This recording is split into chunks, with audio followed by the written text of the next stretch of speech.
Hello everyone, welcome to texture math. आज के session में हम HTML फॉर्म से रिलेटेड कुछ और टॉपिक कवर करेंगे, जिसमें हम मेनली कवर करने वाले हैं अपने इनपुट टैग को। जैसा मैंने आपको लास्ट सेशन में भी बताया था कि इनपुट टैग बहुत सारे ऐसे वेज हैं जिसके थ्रू यूज़ किया जा सकता है। तो इसमें हम वही समझने वाले हैं कि कैसे हम अपने एक ऐसे फॉर्म को डिज़ाइन करें जहाँ पे इनपुट टैग की हेल्प से हम कुछ वैल्यूज यूज़र से एक्सेप्ट करें और फिर उसको स्क्रीन पे शोकेस करें या उसको बैकएंड पे यूज़ करें। तो बैकएंड का कोड अपन बाद में समझेंगे, अभी अपन सिर्फ यूआई पे फोकस कर रहे हैं। तो जस्ट एक ये देखना है कि कैसे फॉर्म बनता है।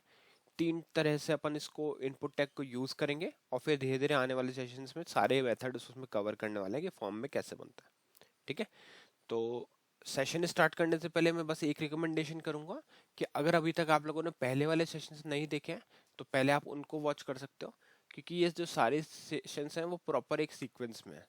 तो अगर आप इनको विद सीक्वेंस फॉलो करोगे तो और भी ज़्यादा इजीली आपको टॉपिक क्लियर हो जाएगा। ठीक है, क्योंकि अभी तो मेनली अपन बस फोकस कर रहे हैं अपने इनपुट टैग पे, बट इससे पहले बहुत सारी ऐसी चीज़ें अपन डिस्कस ऑलरेडी कर चुके हैं जो कहीं ना कहीं बेसिक्स में आती है। तो वो आपको एटलीस्ट पता होना चाहिए। अगर वो पता होगा तो और भी ज़्यादा इजीली आप इन टॉपिक्स को कवर कर पाओगे। ठीक है, तो आई थिंक अभी हम स्टार्ट करना चाहिए। और यहाँ पे अगर आप कोड देखो तो बिल्कुल एक सिंपल सा मैंने कोड लिखा हुआ है HTML का अभी के लिए, जहाँ पे जस्ट एक हेडिंग है HTML बाय टेक्सचर मैथ, और उसके अलावा अपन ने इसमें और कुछ अप्लाई नहीं किया हुआ है। तो इसका अगर आपको आउटपुट दिखाऊं ब्राउजर में तो आपको कुछ इस तरह से दिखेगा HTML बाय टेक्सचर मैथ। ठीक है, अब हमें क्या करना है, देखो यहाँ पे हमें एक फॉर्म बनाना है।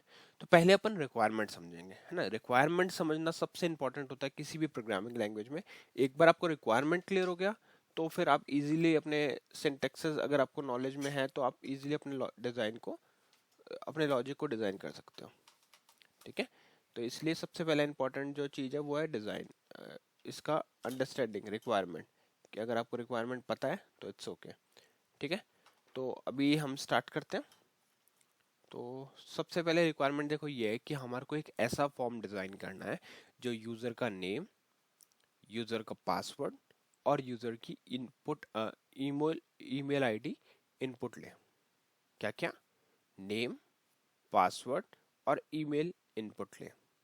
फिर जो डेटा आता है उस डेटा को कैप्चर करें, और जैसे ही मैं सबमिट बटन पर क्लिक करता हूँ तो वो डेटा कहीं ना कहीं मैं दूसरे पेज पर नेविगेट करना चाहता हूँ।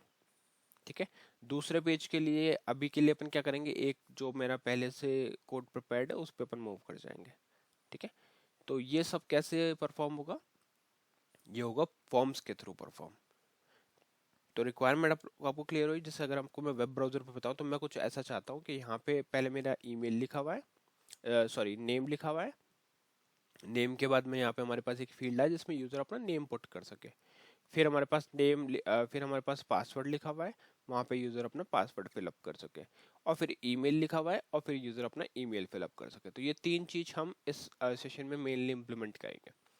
ठीक है, तो स्टार्ट करते हैं। सबसे पहले फॉर्म टैग लगाना पड़ेगा यहाँ पे, तो लिखते हैं फॉर्म और इसको करते हैं एंटर। तो ये हमारा फॉर्म ब्लॉक रेडी हो गया। मतलब इसके अंदर जो भी कोड आप लिखोगे वो एज ए फॉर्म कंसिडर होगा। ठीक है, अब हमें क्या करना है, देखो यहाँ पे एक एक्शन टैग अपन लगाते हैं, एक्शन प्रॉपर्टी, है ना। ये एट्रीब्यूट अपने डाल दिया। अब क्वेश्चन मेरा ये है कि लास्ट टाइम जब मैं आपको एक यहाँ पे स्लैश करके स्लैश सबमिट करके दिखा रहा था ऑप्शन, तो उसकी जगह मैं आपको अब दिखाऊंगा कि वेब पेज पे अपन कैसे नेविगेट करवाते हैं। तो फॉर एग्जांपल यहाँ पे अपन लिखें HTML 45 आई गेस, कोई भी, जैसे ये मेरे सारे पेजेस पहले अपन ने जो सेशंस में देखे थे वो सब लिखे हुए हैं। तो किसी भी पेज पे मैंने इसको रीडायरेक्ट करवा सकते हैं। जैसे यहाँ पे मैंने लिखा, सेव किया, वेब ब्राउजर पे किया, रिफ्रेश किया। अच्छा, अगर यहाँ पे मैं एंटर प्रेस करता हूँ तो क्या होगा, जैसे मैंने एंटर प्रेस किया यहाँ पे स्क्रीन पे तो कुछ आउटपुट आया, कुछ भी आउटपुट नहीं आया, है ना। उसी स्क्रीन पे ये है रिफ्रेश करने के बाद भी। और यहाँ भी हम कोड सेव कर चुके हैं, सेव करेंगे, रिफ्रेश करेंगे, एंटर करेंगे तो कोई चेंज नहीं आ रहा। मतलब अभी तक इस पर कोई इफेक्ट नहीं पड़ रहा।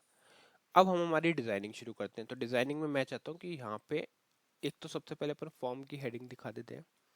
तो यहाँ लिखेंगे H2 फॉर्म्स इन HTML। ठीक है, ओके, HTML। ठीक है, तो ये हेडिंग हमारी स्क्रीन पे आनी चाहिए। तो ये स्क्रीन पे आ गई फॉर्म्स इन HTML। अब हमें क्या करना है, यहाँ पे अपनी स्क्रीन डिजाइन करनी है। तो सबसे पहले तो मैं यहाँ पे लिखना चाहता हूँ user name, enter user name ऐसा कुछ। तो उसके लिए अपन यहाँ पे ले लेते हैं H6 ले लेते हैं।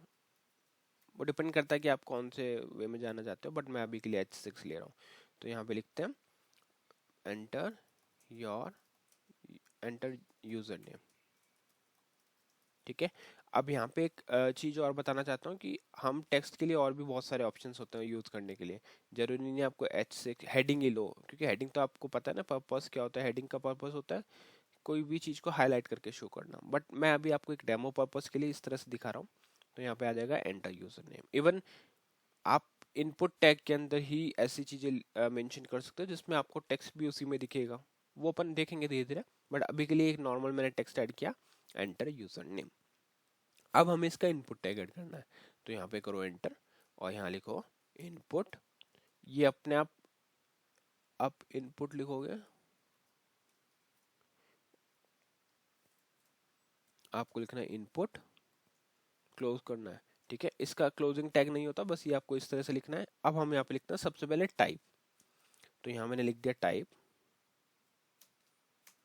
टाइप में मैं लिखूंगा टेक्स्ट, क्योंकि मुझे जो यूजर नेम एक्सेप्ट करना है वो टेक्स्ट में करना है। तो मैंने यहाँ पे लिख दिया टेक्स्ट और फिर स्पेस देंगे और यहाँ लिखेंगे नेम। नेम लिखा और यहाँ पे आप लिख सकते हो यूजर नेम, क्योंकि यूजर नेम ही हम इससे एक्सेप्ट करें। तो यहाँ पे एक तरह से वो नेम मेंशन करना है जो चीज़ आप इस पे एक्सेप्ट कर रहे हो। सेव करते हैं, वेब ब्राउजर को रिफ्रेश करते हैं, तो आपको कुछ इस तरह से दिखेगा एंटर यूजर नेम और उसका फील्ड।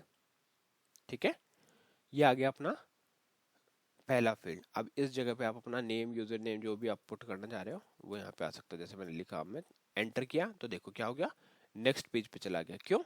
क्योंकि अभी हम बटन यूज नहीं कर रहे। जैसे ही मैंने एंटर इस पे हिट किया तो वो जो हम यहाँ पे लिख रहे हैं एक्शन में उस पर मूव कर जाता है, उस पर नेविगेट कर जाता है।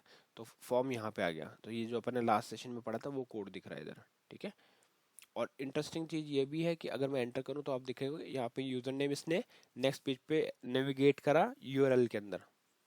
देख रहे हैं, user name equals to Amit, मतलब कहीं ना कहीं वो वैल्यू जो है वो यूजर नेम से असाइन हुई और वहां पे चले गई। अगर मैं इसको चेंज करता हूँ तो क्या होगा देखते हैं। तो यहाँ पे वैल्यू जो है वो चेंज हो रही है। तो इस तरह से फॉर्म अपना डेटा रेंडर करता है किसी और वेब पेज पे।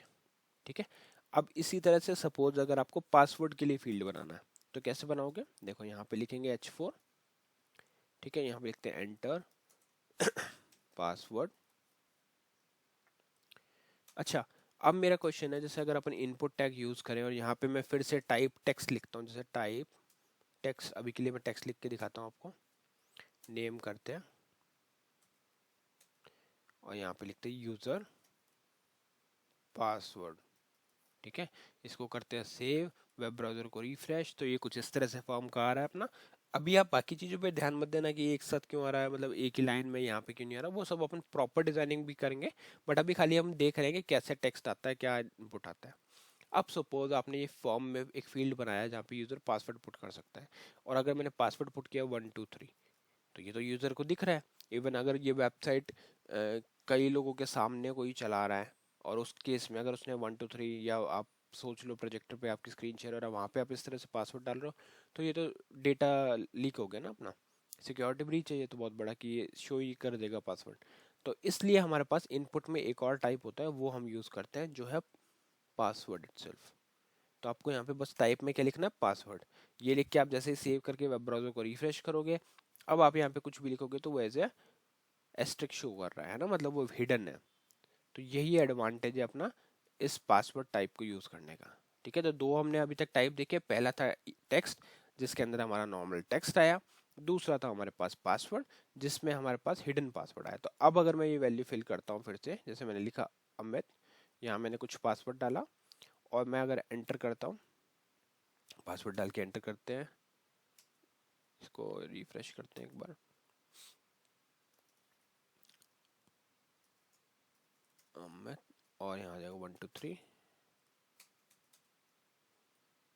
ओके, ठीक है, मैं आपको बटन के साथ बताता हूँ। इसको बटन ऐड कर लेते हैं फटाफट से। तो यहाँ पे मैं एक बटन ऐड करता हूँ, बटन। ठीक है, क्लिक टू सबमिट। ठीक है, यहाँ पे अपन लिख दिया क्लिक टू सबमिट, और इधर लिख देते हैं बटन के बाद में टाइप सबमिट। ठीक है, अब इसको करते हैं सेव, वेब ब्राउजर को रिफ्रेश। अब यहाँ पे अपन क्या करते हैं, लिखते हैं फिर से वैल्यू पासवर्ड एंटर। तो मैंने जैसे ही एंटर किया तो ये यहाँ पे मूव कर गया। अब आप क्या देख रहे हो, यूजर नेम में अमित, पासवर्ड में 123। अब आप में से कुछ लोगों का क्वेश्चन हो सकता है कि ये तो पासवर्ड यहाँ पे शो कर रहा है, इसका भी अपन सॉल्यूशन निकालेंगे, बट एटलीस्ट अब उस वेब पेज पे ये इशू नहीं दिखा रहा है ना, मतलब यहाँ पे पासवर्ड नहीं दिखा रहा, वो जो यूआरएल पे दिख रहा है उसका भी सॉल्यूशन होता है, वो भी अपन डिस्कस करेंगे। बट अभी के लिए जस्ट हमने इतना देखा कि कैसे हम इसको यूज कर रहे हैं। तो ये तो हो गया हमारा कौन सा, पासवर्ड वाला पार्ट। इसी तरह से हमारे पास रहता है ईमेल। तो यहाँ पे मैं ईमेल लिखता हूँ, एंटर ईमेल। ठीक है, और यहाँ पे अपन टाइप डाल देते हैं इनपुट। ये सब चीज़ें बहुत इंपॉर्टेंट है ना, फॉर्म डिजाइनिंग खासकर। तो यहाँ पे अपन डालेंगे ईमेल। अब जिस तरह का टाइप हम डाल रहे हैं ना, वो फिर आगे वैलिडेशन में इनमें बहुत हेल्प करने वाला है। अब जैसे यहाँ पे मैं लिखता हूँ यूज़र ईमेल, तो मैंने क्या किया, टाइप में लिया टाइप ईमेल और यूज़र ईमेल लिख दिया। अब यहाँ पे नेम आप कुछ भी दे सकते हो उससे रिलेटेड। तो ठीक है, सेव किया, रिफ्रेश किया, तो अब कुछ इस तरह से आ रहा है। तो यहाँ पे अपन डालेंगे अमित, यहाँ डालेंगे पासवर्ड, और यहाँ पे डालते हैं फॉर एग्जांपल ABC, और किया मैंने सबमिट। तो जब जैसे ही मैं सबमिट करने जाऊंगा तो ये क्या कह रहा है, please include an at the rate in the email address, ABC is missing an at the rate, क्योंकि हमने टाइप क्या स्पेसिफाई किया है, ईमेल। तो ईमेल में एट द रेट नहीं होगा तो ये एरर देगा। अब मैंने एट द रेट दिया तो फिर ये क्या कह रहा है, इट इज़ नॉट कंप्लीट। तो अब आपको कुछ ऐसा लिखना पड़ेगा जैसे abc@gmail.com। अब अगर अपन इसको सबमिट करते हैं तो ये कंसिडर कर रहा है उसको, है ना।